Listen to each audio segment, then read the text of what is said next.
What's up, everybody? Hey, Tom Laird here, host of the Advice from a Call Center Geek podcast and founder of Expivia.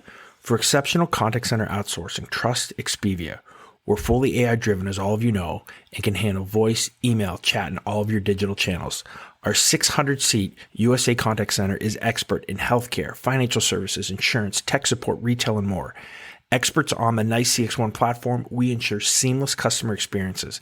DM me or visit expiviausa.com for more. This is Advice from a Call Center Geek, a weekly podcast with a focus on all things call center. We'll cover it all, from call center operations, hiring, culture, technology, and education. We're here to give you actionable items to improve the quality of yours and your customers' experience. This is an evolving industry with creative minds and ambitious people, like this guy. Not only is his passion call center operations, but he's our host. He's the CEO of Expivia Interaction Marketing Group and the call center geek himself, Tom Laird. On the desktop version, right? And I said the desktop version just because that's where most everybody's at, right? Now, if you're a developer, like we have API connections to ChatGPT and Claude and all that.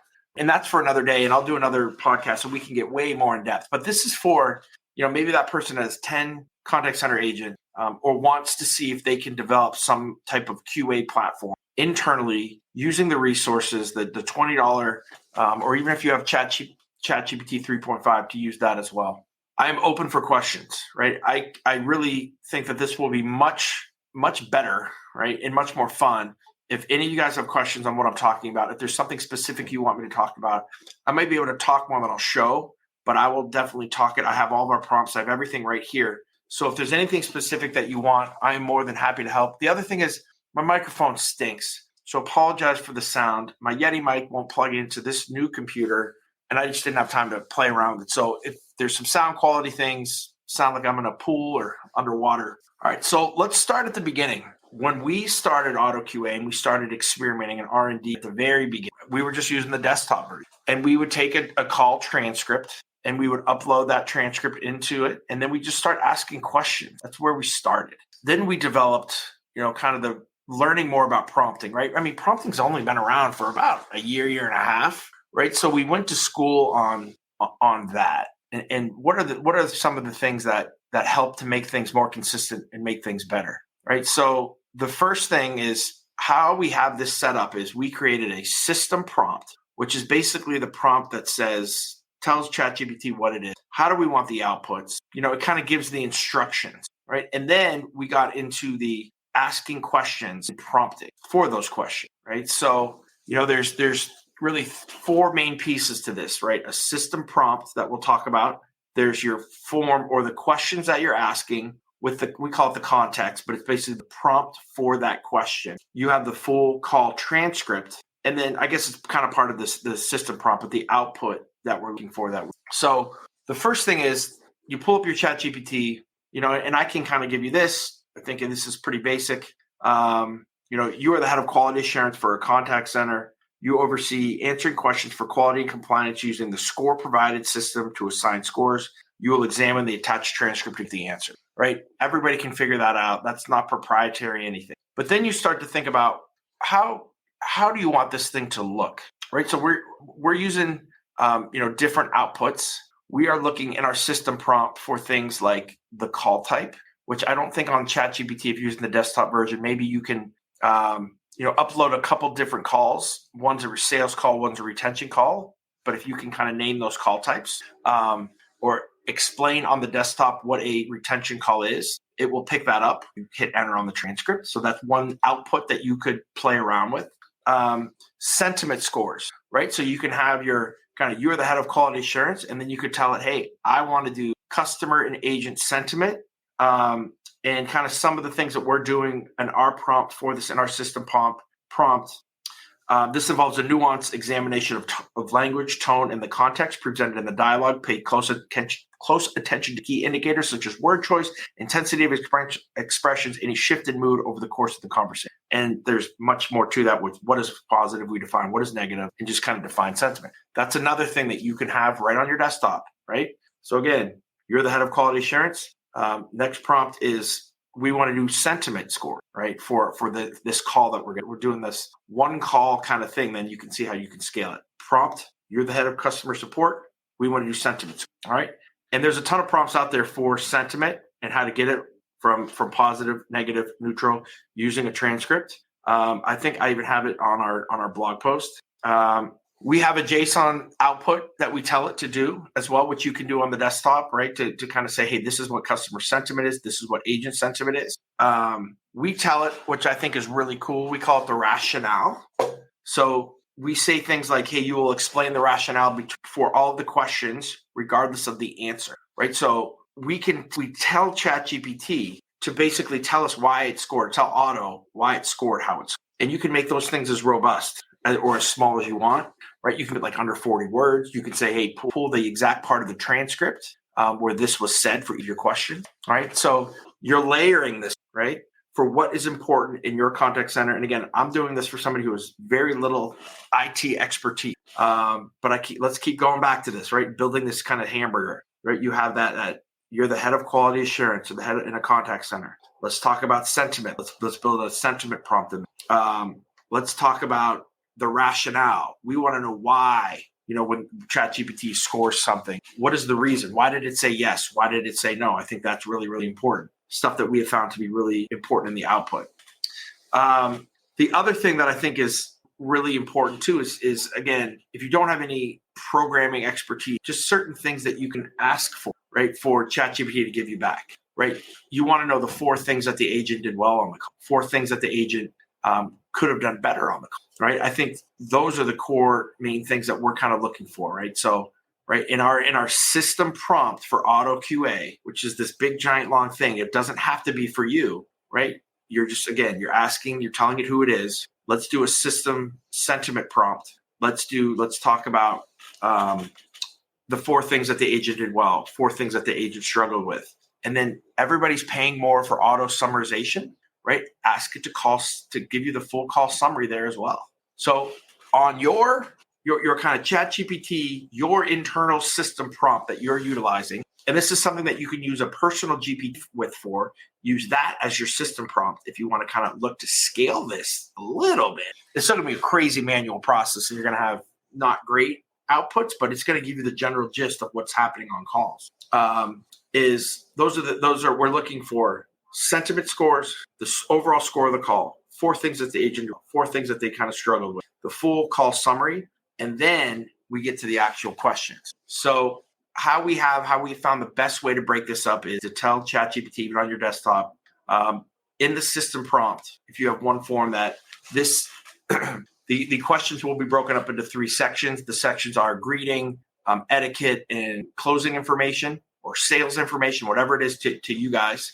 You will tell it how you want to score, right? You will score a yes, or I'm sorry, answer. We screwed that up. You'll answer if a call is answered with a yes, a question is answered with a yes, score 5 points, or whatever it is. If a call or a question is answered with a no, score 0 points. And you can score NA, which is no points at all, right? So kind of set your criteria for 5 points, 0 points, or 0 points, but 0 out of 0 instead of 0 out of 5 for an NA. So now you just told it how to score, right? So you don't really have to go through each question and tell them how many points it is, unless you have some, this is worth 10 points, that's worth 5 points, and then you can tell it.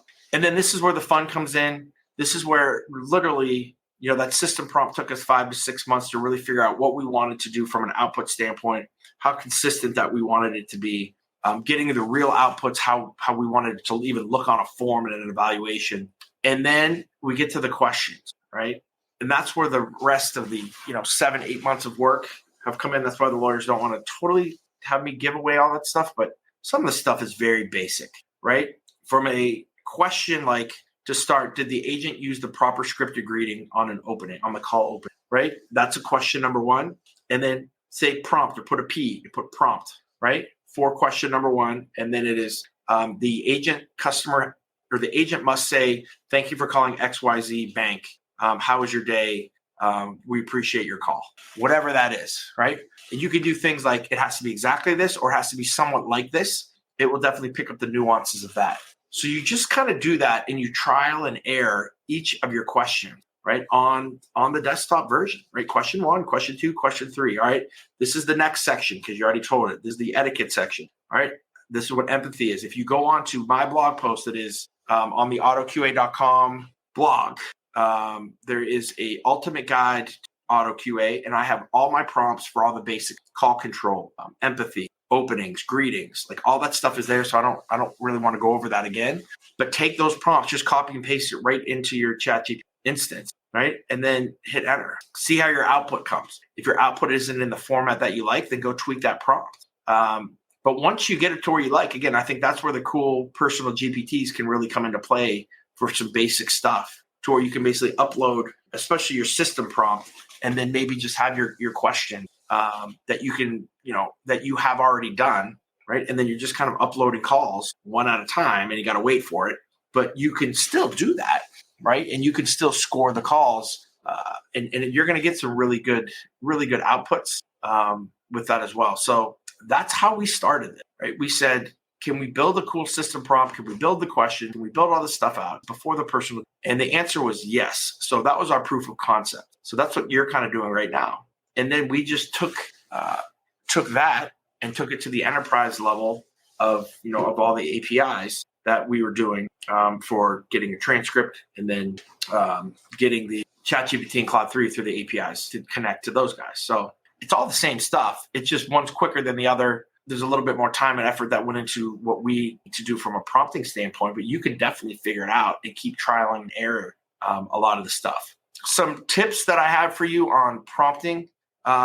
We have found that imperative is a very strong word. So if you say it is imperative that you score this way, it is imperative that you look for this in the transcript, OttoQA will do that. Another tip is to tell it to think. If you have something a little bit more complicated that it's to take its time on, tell it to think in your prompt before you actually get to answering that question. We found that, again, the structure of it is important, right? So for smaller type prompts, having a paragraph is fine, right? But if you get to a longer prompt, having it in the order, having it almost in a checklist, definitely gave us more consistent and gives us much better results. The other thing is Otto does, and the models do a great job with keywords and finding specific things, but don't think that way. Think much bigger. Like if you look at the empathy prompt that I have on the blog post, it's basically saying, look for any instance that there was a struggle with the customer where they had a pain point, and then make sure that the agent responded to that in a way that made the call better, made the agent or customer. So those are some things that I think you can really play with. And this is a great exercise to not only get better on the prompting aspect of doing AI, but to start to really look deeper into your calls, right? And it's not that hard. It's not that difficult. Doing it at scale and having reporting and doing a lot of different things is a little bit difficult, right? But at its core, right, anybody who's really using a large language, pretty much just building something on top of it and using that as the brain so that a human being doesn't have to do things. So when I hear, all OttoQAs are doing is writing prompts, that's true. But good luck trying to figure it out to get really consistent, better than human being data. I just talked to Mark Bernstein from Balto, right? They have I believe he said 96 or 97.5% accuracy is what their standard is compared to a human, which is 2.5% better than we can score. So to get to that level, and I think we are right there with Otto as well. It takes a lot of work to figure out what are the consistencies of this thing. But at its core, it's just how good at prompting are you? How good are you to really know the data that you have? Here's the other thing too. Think about this, right? You can start to use this thing to not just QA your agents, but start to ask questions of the data. Upload 5 transcripts and start questioning it. Start asking, hey, what percentage of these customers are, you can upload more than 5. Let's say you upload 15 chat transcripts, call transcripts, and start querying things off of it. What percentage of the customers called were irritated? How many specific customers thought the product was too expensive? And you can start to kind of build that, see how many you can get, and start to learn more off of your data as well. You can do a ton of that stuff with your personal of uploading a ton of different data and then querying off that data. So there's so much you can do internally to build some things out yourself. Even a very basic team can do some really cool things with the technology of today. But again, if you're that person that just wants to kind of play around and try to figure out some really cool ways to just start to score calls. And again, I think that this bridges to other opportunities within the contact center as well, because a lot of the things kind of match up. But I think for the core of this, let's start to build your system prompt. find out what things you want to know, right? Do you want to do sentiment? Do you want to do things that the agent could have done better, things that the agent struggled with? Do you want to summarize the call? Making sure that we're giving the answers back of why it's scored, and then have your questions, have your personal prompts for each question, and start playing with it. And I think you'll get some really good results. And then take it to the next step is get your personal GPTs involved, do it a little bit more at scale. And then, if you want to see a demo of what we're doing totally at scale with API connectivity built to get transcripts from an audio standpoint, and also to multiple large language, I'll be more than happy to kind of show you that and how that works. And then, using specific outputs to create forms and then reporting on top of that, right? It's a process to do, but I think at its core, anybody can start to play with this and start to get some results, at least on a smaller scale for calls. So if there is no questions on that, if your guys are listening to this, please DM me if you have anything that you want specific answers to. Be more than happy to help. But I hope that was kind of cool and kind of gives you a little bit of insight into how this